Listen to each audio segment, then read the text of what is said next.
जब एग्रीकल्चर से लोग शिफ्ट हुए थे, इंडस्ट्री की तरफ, और लोग वहाँ से करना शुरू हुए। जो एग्रीकल्चर वाला पीरियड था या इंडस्ट्रियल दौर से जो पहले वाला दौर था, अगर हम उसको देखें तो उनके अंदर डिफरेंस बहुत कम है। यानी कि दादा का और पोते का जो लिविंग स्टैंडर्ड है उसके अंदर 19 और 20 का फर्क होगा, और उसके बाद वाले जितने भी दौर थे उनके अंदर भी 19 और 20 का फर्क रहा है। यानी कि बहुत कम डिफरेंस रहा है एक दादा की लिविंग स्टैंडर्ड में और एक पोते के लिविंग स्टैंडर्ड में। ठीक है, तो उनकी उसके अंदर बहुत कम था लोगों का ग्रो करना, बहुत कम ग्रोथ थी। लेकिन जैसे ही इंडस्ट्रियलाइजेशन हुई है, 1700 का एरा जो था, 18वीं सदी जिसको कहते हैं, तो 17 समथिंग, तो उसके अंदर जितना भी एरा है वो असल में उसके अंदर एब्रप्ट चेंजेस आए हैं। ठीक है, एब्रप्ट चेंजेस का मतलब कि बहुत तेजी के साथ चेंजेस आए हैं। और जब से ये यानी कि इंडस्ट्रियल दौर शुरू हुआ है, उसके अंदर हर 10 साल के बाद जो है ना वो एक चेंज आ रहा है लोगों के लिविंग स्टैंडर्ड में, लोग ग्रो कर रहे हैं। अब हम लोग ये कह सकते हैं कि इकोनॉमिक ग्रोथ जो है वो सबसे पहले एक तो पॉपुलेशन के ऊपर डिपेंड करती है, इकोनॉमिक ग्रोथ, और दूसरा आपके लिविंग स्टैंडर्ड्स के ऊपर करती है। अगर आपका लिविंग स्टैंडर्ड इम्प्रूव नहीं हो रहा, इसका मतलब आप ग्रो नहीं कर रहे। तो उस वक्त ग्रोथ यानी इंडस्ट्रियलाइजेशन के पहले का अगर हम लोग पीरियड देखते हैं, उसके अंदर ग्रोथ बहुत कम रही है। एक दादा का और पोते का जितना भी था वही हमने से बात की। तो एक आपका ग्रोथ का कॉन्सेप्ट, इकोनॉमिक ग्रोथ होती क्या है, कि ये काम आपने याद रखना है कि पॉपुलेशन से इन्फ्लुएंस होती है और लिमिटेड रिसोर्सेज से इन्फ्लुएंस होती है। लिमिटेड रिसोर्सेज मतलब कि ग्रोथ नहीं होगी अगर आप अपने रिसोर्सेज को, मजीद रिसोर्सेज को जनरेट नहीं करते, आपकी ग्रोथ पॉसिबल नहीं हो सकेगी। और ग्रोथ तभी होगी जब आप अपने मजीद रिसोर्सेज को जनरेट करते हैं। ठीक है, ये दो चीज़ें आपने इकोनॉमिक ग्रोथ के हवाले से याद रखनी है, और ये दो तीन चीज़ें हैं इस स्लाइड्स के अंदर जो कि हम लोग अभी डिस्कस करने लगे हैं। Economic growth, two definition of economic growth are given. अब उसमें क्या है, the increase in real GDP, production की जो हम लोग बात करते हैं, क्वांटिटीज की बात करते हैं, क्वांटिटी इंक्रीज हुई किसी भी चीज की, which checkers over a period of time. अब जाहिर है कि क्वांटिटी डिमांडेड इंक्रीज होती ही जाएगी क्योंकि पॉपुलेशन इंक्रीज हो रही है। ठीक है, अब रियल जीडीपी इंक्रीज हो रहा है तो हमारी इकोनॉमिक ग्रोथ हो रही है, एक फैक्टर है। Increase in real GDP per capita. अब एक तो है ओवरऑल, जब हम लोग उसको मेजर करते हैं रियल जीडीपी को पूरी एग्रीगेट करके पूरी इकोनॉमी का, एक है कि जब हम उसको डिवाइड कर देते हैं पूरी की पूरी पॉपुलेशन के ऊपर, कि पूरी पॉपुलेशन का, जैसे GDP per capita, per capita का मतलब पूरी पॉपुलेशन, एक पॉपुलेशन, हर पॉपुलेशन में से एक बंदा कितनी प्रोडक्शन कर रहा है। जैसे कि जितनी जीडीपी है हमारा, उसको डिवाइडेड बाय हम लोग करें पूरी कंट्री की पॉपुलेशन के साथ, तो हमारा रियल जीडीपी पर कैपिटा निकल आता है। तो विच occurs ओवर टाइम, ये अगर आपका वक्त के साथ साथ चल रहा है। This definition is period if comparison of living standard is desired. अब पर कैपिटा या एक इंडिविजुअल कितना इंप्रूव हो रहा है वो मैटर करता है एज कम्पेयर टू कि हमारा ओवरऑल जीडीपी जो बढ़ रहा है।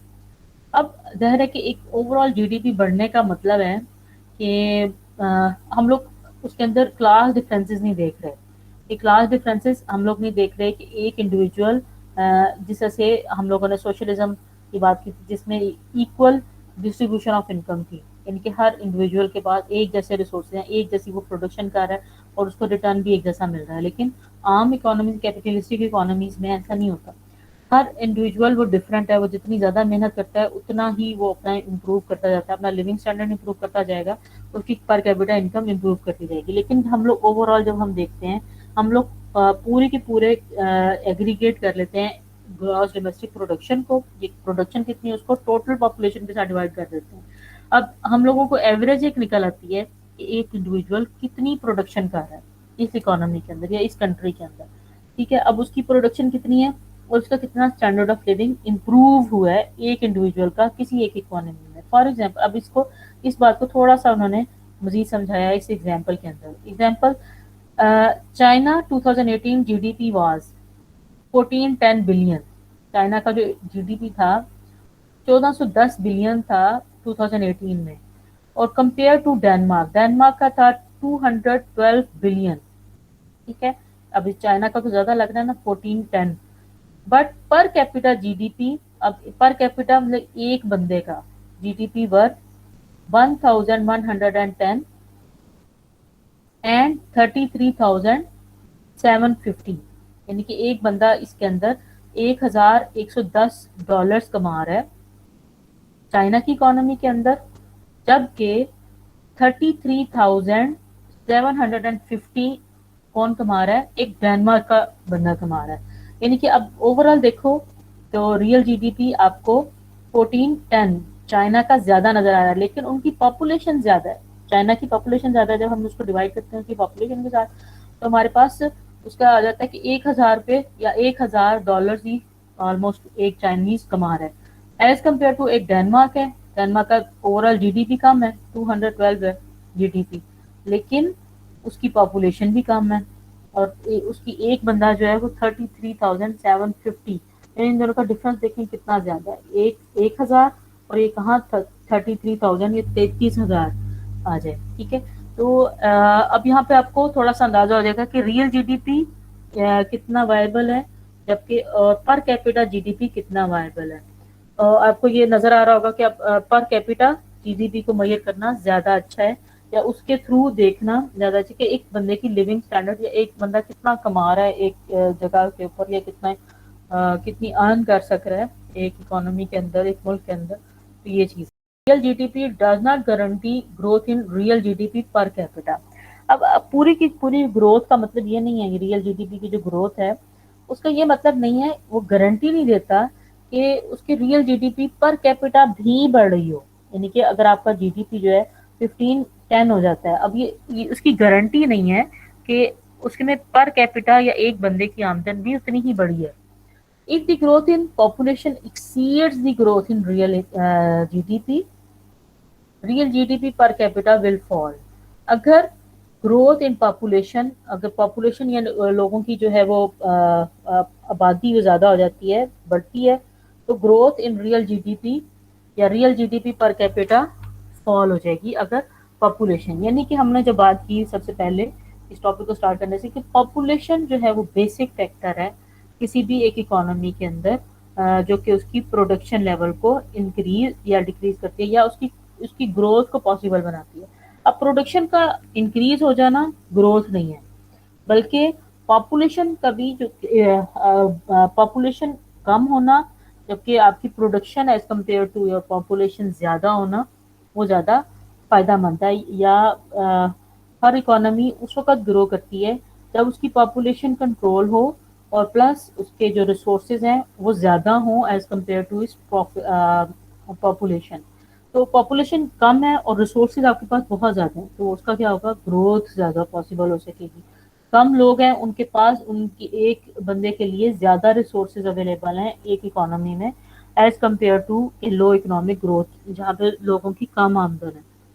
ठीक है, अब यहाँ पे जो है जब हम लोग ग्रोथ की बात करते हैं ना, किसी भी एक इकोनॉमी की ग्रोथ की जब हम बात करते हैं, growth is an important economic goal because it means more material abundance.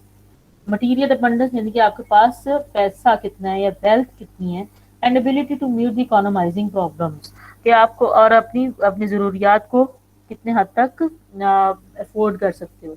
Growth lesson the burden of scarcity. अब जितनी ग्रोथ होती जाएगी वो कम करती जाती है आपकी कमी को।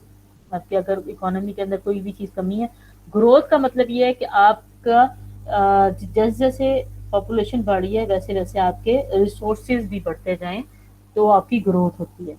ग्रोथ एज ए गोल। अब अर्थमेटिक, अब इसके अंदर जो है, अगर अप्रोक्सीमेट, ये रूल एक है, रूल ऑफ 70 जिसको कहते हैं, और ये रूल ऑफ 70 हमारा इन्फ्लेशन के अंदर भी आएगा। रूल ऑफ 70 एक है इकोनॉमिक्स में, ये आपने याद रखना है कि अब रूल ऑफ 70 ये है कि approximate number of years required to double real GDP. अगर कितने साल लगते हैं एक रियल जीडीपी को डबल। अब जैसे अगर चाइना का जो जीडीपी 2018 में था वो 1410 था, ठीक है, अब उसको डबल होने में कितने साल लगेंगे, जाहिर है डबल का मतलब है 2820, 2820, 2820 करने में उसको कितने साल लगेंगे।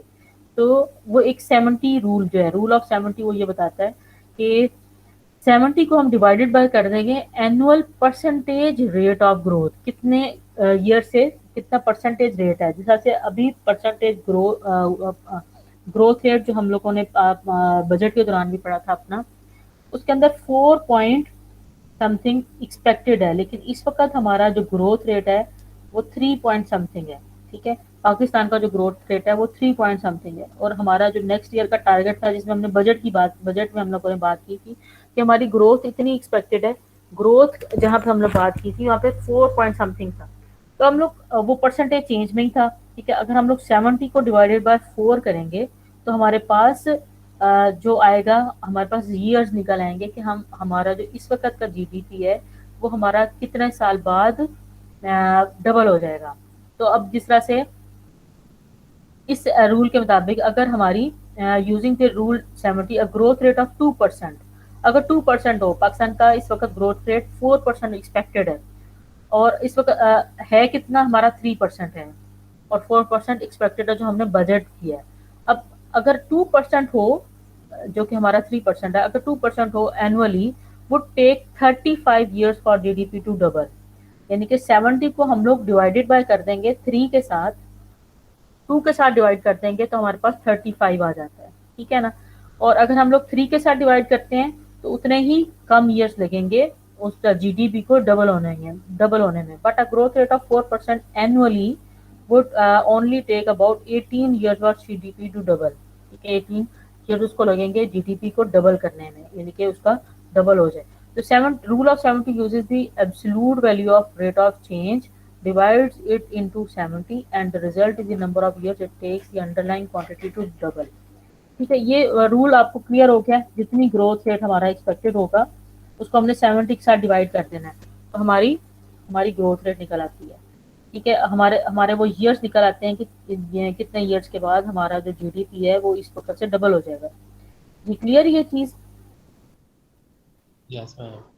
ठीक है, अब मेन सोर्सेज ऑफ ग्रोथ क्या है? Main sources of growth are increasing input, या आप अपनी इनपुट को इंक्रीज कर दें, या इनपुट मतलब कि आप अपने जितना आपकी इन्वेस्टमेंट पहले थी आप उससे ज़्यादा कर दें बिजनेस को, और इंक्रीजिंग प्रोडक्टिविटी, और प्रोडक्शन को ज़्यादा कर दें।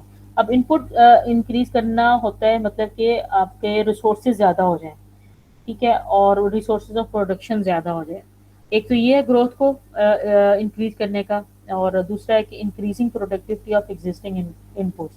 अब उन इनपुट्स को यूज़ करना, इस तरह से यूज़ करना कि आपका जो लेवल है वो प्रॉपरली अचीव हो सके, या आप ज़्यादा प्रोडक्टिविटी अचीव कर सकते हैं। About 1/3 of US growth comes from more inputs.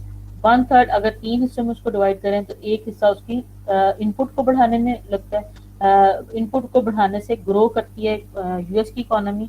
और about 2/3 of comes from increase productivity. जो बाकी के 2 हिस्से हैं वो प्रोडक्टिविटी को या प्रोडक्शन को इंक्रीज करने से उनकी ग्रोथ पॉसिबल होती है।